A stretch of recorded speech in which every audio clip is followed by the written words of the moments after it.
देखो, हुमायूं की बात कर ली थी मुगल वंश में। आज मुगल वंश में लेंगे हम अकबर। क्या लेंगे? अकबर।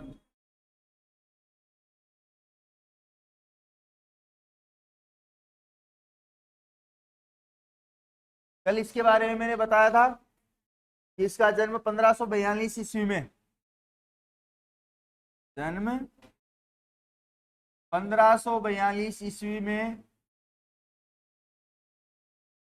पंजाब के वीरसाल के यहां हुआ था। वीरसाल के घर पे।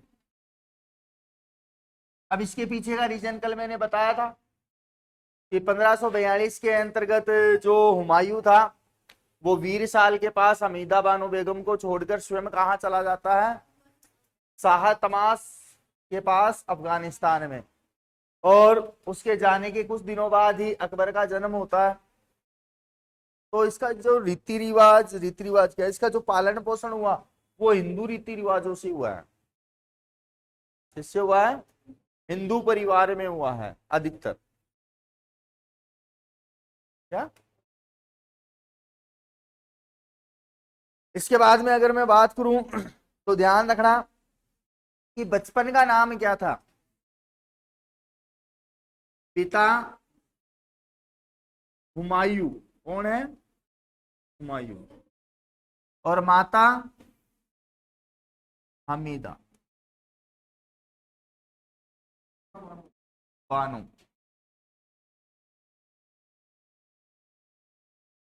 बचपन का नाम था इसका जलाल। क्या नाम था? जलाल बोला जाता था इसको। और इसका संरक्षक था बैरम खां। कौन था? बैरम खां बाबर के समय का था। बाबर के समय नहीं, सॉरी, हुमायूं के समय। हुमायूं की मृत्यु के बाद में जब 1556 में ये शासक बना। शासक कब बना? राज्याभिषेक कब हुआ? 1556 ईस्वी में। 42 और 56 कितने साल का है मात्र? तो इतिहास में ध्यान रखना कि जो जितनी कम उम्र में शासक बना है उसने उतना ही बड़ा नाम किया है इतिहास में। तो 1556 के अंतर्गत इसका राज्याभिषेक भी कुछ इस तरीके से हुआ कि 1556 ईस्वी में एक युद्ध लड़ा गया, पानीपत का दूसरा युद्ध।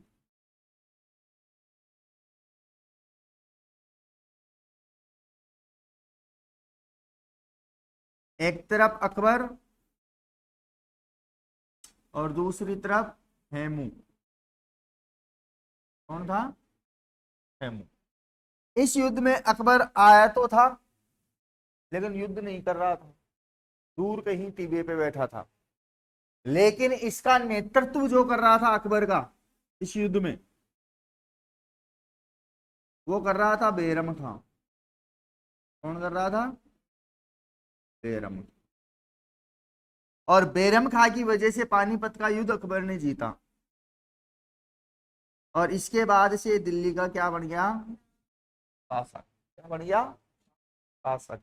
अब शासक बन गया 14 साल की उम्र में, तो इसने कई काम किए। जैसे पहले मैं बताऊं कि भाई सबसे पहले तो इसने की शादी। क्या की? शादी। अब शादियों के अंतर्गत ध्यान रखना कि इसका पहली शादी हुई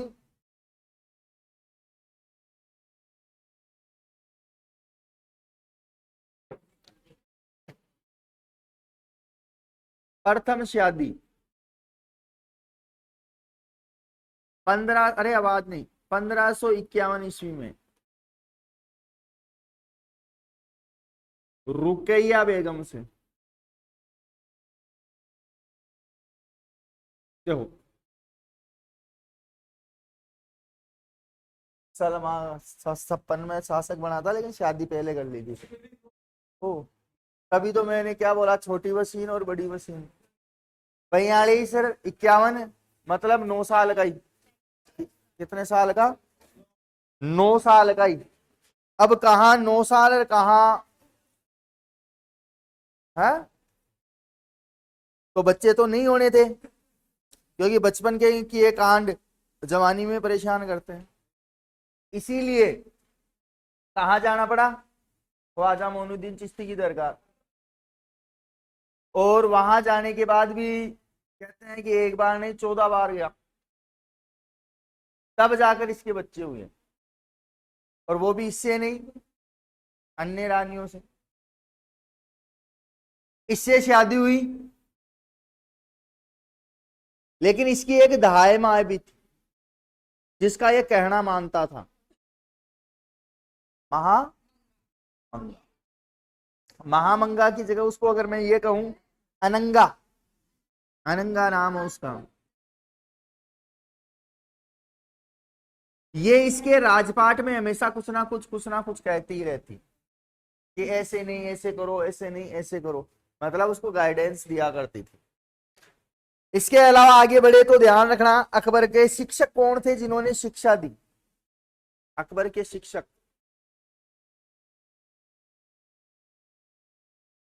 मतलब इसको पढ़ाने वाले कौन थे? देखो, अकबर के पहले गुरुजी का नाम मिलता है हमें अब्दुल लतीफ।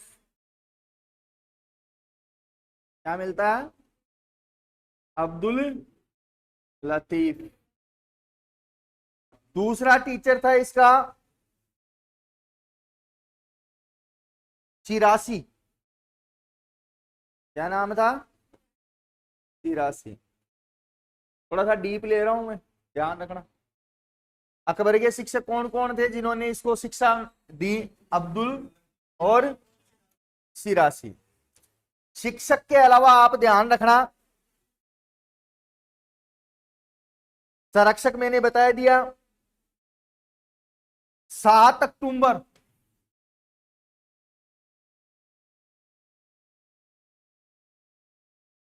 1556 में अकबर ने स्वयं को दिल्ली का शासक घोषित किया। स्वयं को दिल्ली का शासक घोषित किया। तो कुछ याद आया? जब आमेर में प्रॉब्लम चल रही थी शुजा को लेकर, तो 1556 के अंतर्गत कौन पहुंचा था दिल्ली? बारमल पहुंचा था। तो ध्यान देने से पहले आगे बढ़ते हैं कहानी पे सीधा। अब भाई जब ये शासक बना दिल्ली का, तो दिल्ली का शासक बनने के बाद में इसने एक सपना देखा, और सपना था पूरे हिंदुस्तान पे राज करने का। क्या देखा? हिंदुस्तान पे राज करने का सपना देखा। और इस सपने के लिए इसने दरबार लगाया। दरबार में पूछा कि भाई ऐसा क्या किया जाए कि पूरा हिंदुस्तान अपने कब्जे में आ जाए। तो कुछ दरबारियों ने कहा कि साहब इस क्षेत्र के अंतर्गत या इस हिंदुस्तान में सबसे बड़ा अगर कोई योद्धा है तो वो राजपूत है।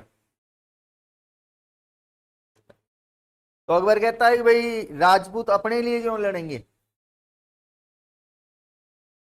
अपने लिए क्यों लड़ेंगे, उनको क्या चाहिए? तो दरबारियों ने कहा कि साहब उन्हें सम्मान चाहिए। क्या चाहिए? सम्मान चाहिए। कि सम्मान चाहिए, सम्मान दो, सम्मान दो। पिताजी ने खूब खजाना भर रखा है, दादाजी भी खूब खजाना भर के गए थे, दो सम्मान, झोलियां भर भर के दो, बोरिया भर भर के दो। तो भाई सभी को आमंत्रित किया। कहाँ पे? नागौर दरबार में, बाद में चलेंगे वहां पे, लेकिन बता देता हूँ कि नागौर दरबार लगवाया। और नागौर दरबार के तहत धीरे धीरे सभी राजपूत शासकों को क्या करवाई? अधीनता स्वीकार करवाई, केवल मेवाड़ को छोड़कर। केवल और केवल मेवाड़ को छोड़कर। तो देखो 1556 में इससे कौन मिला? दिल्ली में बारमल मिला। ठीक। उसके बाद में 1562 ईस्वी में अकबर कहाँ, ख्वाजा मोइनुद्दीन चिश्ती के यहाँ जा रहा था। कहाँ पे जा रहा था? ख्वाजा मोइनुद्दीन चिश्ती की दरगाह पे।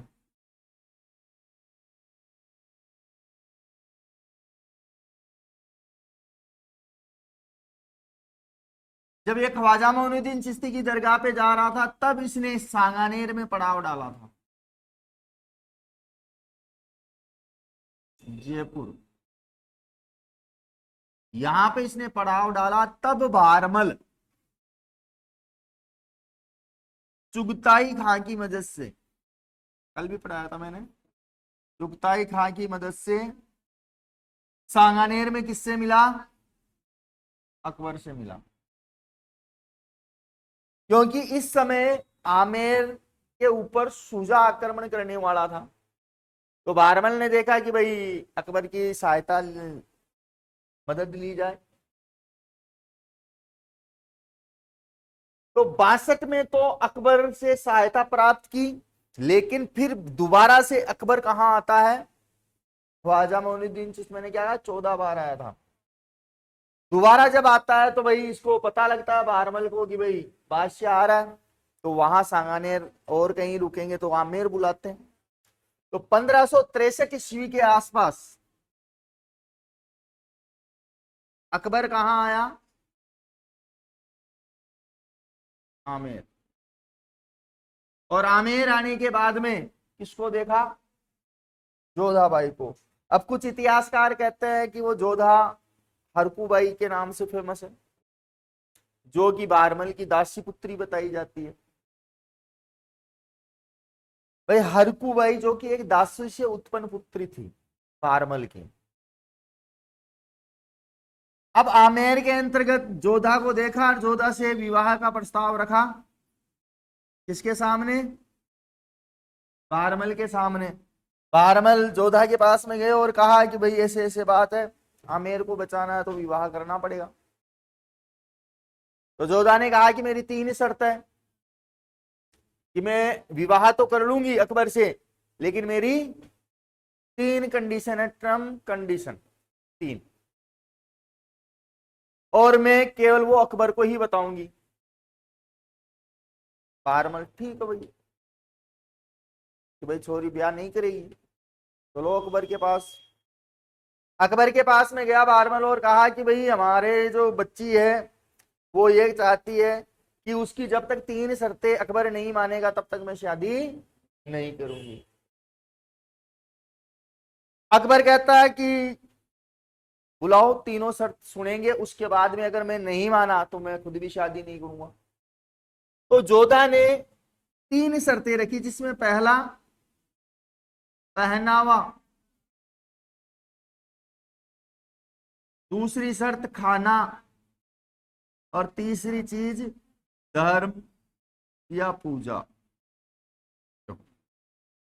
जब अकबर जोधा के सामने आता है तो जोधा कहती है पहली शर्त कि भाई मैं शादी तो कर लूंगी लेकिन मैं अपना पहनावा चेंज नहीं करूंगी। मतलब जो मेरा राजपूती ड्रेस है या जो मेरे वस्त्र है वही मैं वस्त्र पहनूंगी, तुम चाहो कि मैं मुस्लिम पहनावा पहनूं तो मैं मुस्लिम पहनावा नहीं पहनूंगी। अकबर कहता है ठीक है भाई, मंजूर, तुम तुम्हारा पहनावा पहन लेना। दूसरी चीज शर्त रखी कि खाना, खाना मैं अपनी पसंद का खाऊंगी, और लुगाई अपने पसंद का ही खाती है। आदमी चाहे कोई कहीं पे भी मरे लेकिन पहले खाना खाएगी, हकीकत। और कहीं तो शिवी हो जाए आगेदार कि आटो लगाती लगाती एक तरफ रोटी सेकती रहे, एक तरफ आटो लागतो रहे, एक तरफ घास चलतो रहे, एक हाथ से रोटी सेकती रहे। अरे आप नहीं कर रहे, लेकिन जब आप आगे जाओगे ना कहीं और, तब वहां की स्थिति को देखकर आदमी को 4 हाथ करने पड़ते हैं, नहीं तो 12 बजे तक तो चक्कर आ जाएंगे तुम्हारे को। ऐसे थोड़ी ना है शादीशुदा जिंदगी। पता लग जाएगा। तो भाई इधर कहता है कि भाई मैं जो हिंदू परंपरा के अंतर्गत जो खाना है वही खाऊंगी, तुम्हारा मुस्लिम खाना नहीं खाऊंगी। ठीक है, अकबर कहता है ठीक है भाई, मंजूर है। अंतिम चीज कि शादी के बाद मैं अपनी धर्म को चेंज नहीं करूंगी, और जो पूजा जिसकी मैं करती हूँ उन्हीं की पूजा करूंगी। तुम चाहो कि मैं धर्म चेंज करके नमाज पढ़ूं तो ये मैं नहीं करूंगी। अकबर कहता है बस तीन बात, इतनी सी, मंजूर है तीनों, तीनों मंजूर है। इधर से भाई अकबर जोधा भी खुश की इसने मेरी तीनों बातें मान ली। कौन कौन सी? पहनावा, खाना और धर्म चेंज नहीं करने पड़ेंगे। तो 1563 ईस्वी के आसपास ही, ध्यान रखना, सांबर झील के पास या सांबर में अकबर वर्सेज जोधा का विवाह हुआ।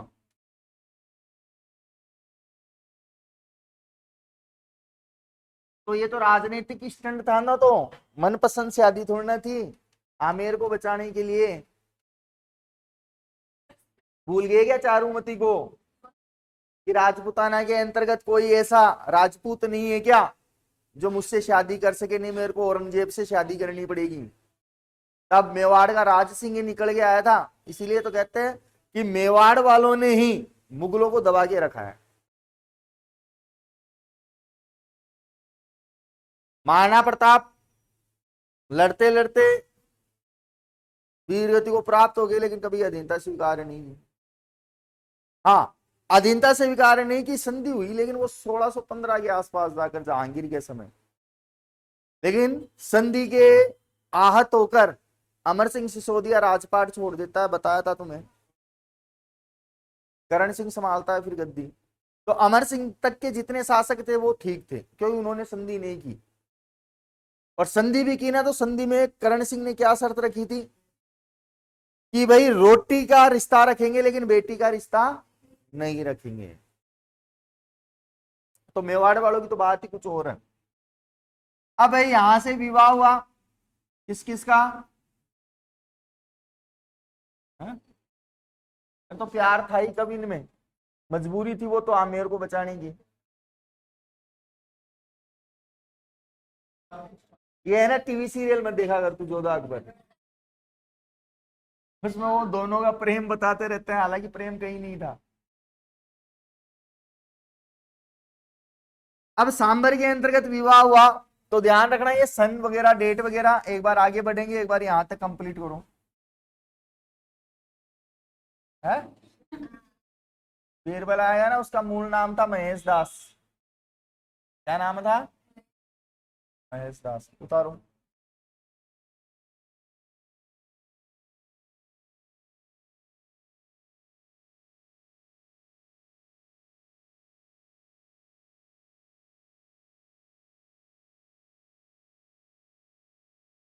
दास प्रथा, सती प्रथा और बाल विवाह खत्म किए थे अकबर ने 62 में, ध्यान रखना।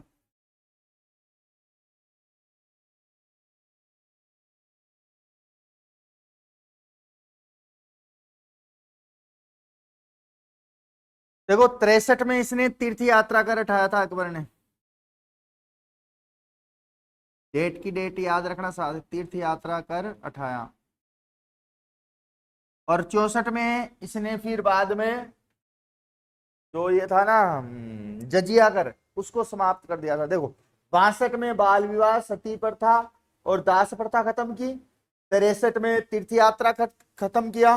और 64 में इसने जजिया कर खत्म किया। 62, 63 और 64। 61 के अंतर्गत बेरम खां की हत्या हो गई थी। कर्म ध्यान रखना, सन का सन ऐसे ही याद होगी। और 61 में ही किससे शादी की? बेरम खां की पत्नी सलीमा बेगम से। और 51 में किससे की? रुकैया बेगम से। उसको खत्म किया था 1563 ईस्वी में। और आगे ध्यान रखना 1564 में जजिया कर हटाया था इसने।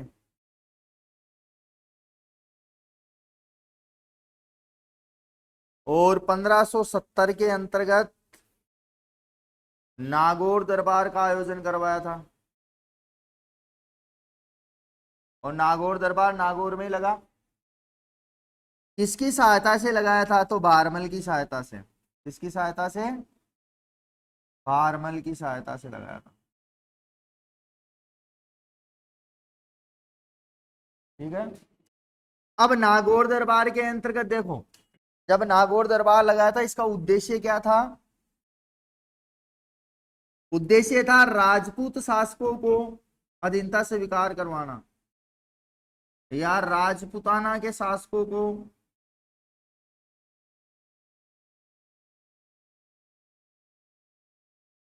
अधीनता स्वीकार करवाना।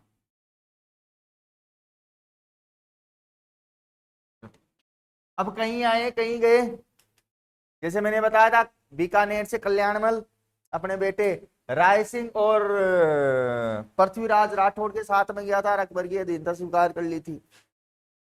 इधर से आप देखोगे तो जोधपुर से राव चंद्रसेन और मोटा राजा उदय सिंह दोनों गए थे, लेकिन राव चंद्रसेन ने अधीनता स्वीकार नहीं की थी और उठकर चला गया था। तब अकबर ने बोला था कि खुदा ने इसे नूर तो दिया है लेकिन जान नहीं बख्शी। राव चंद्रसेन के लिए बोला था। और पृथ्वीराज राठौड़ ने अधीनता स्वीकार कर ली थी, राय सिंह ने कर ली थी, कल्याणमल ने कर ली थी, उदय सिंह जो था राव चंद्रसेन का भाई उसने भी कर ली थी। इसी बीच एक व्यक्ति और आया था जिसका संबंध था मेवाड़ से, अमर सिंह सिसोदिया। उसने भी अधीनता स्वीकार नहीं की थी। तो देखो, अब भाई अधीनता स्वीकार नहीं की तो अकबर ने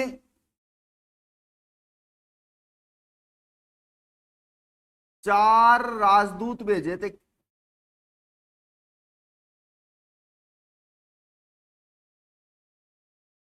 महाराणा प्रताप के पास में। इसके पास है। अब महाराणा प्रताप के पास में कौन कौन से आए थे? तो JMBT। देखो, जैसे जलाल खां कोंची को भेजा था सबसे पहले, जलाल खां, फिर मान सिंह को, मान सिंह कच्छावा, जोधा का भतीजा पीछे भारमल, सॉरी भगवंत दास। कौन था? भगवंत दास। और टी से टोडरमल।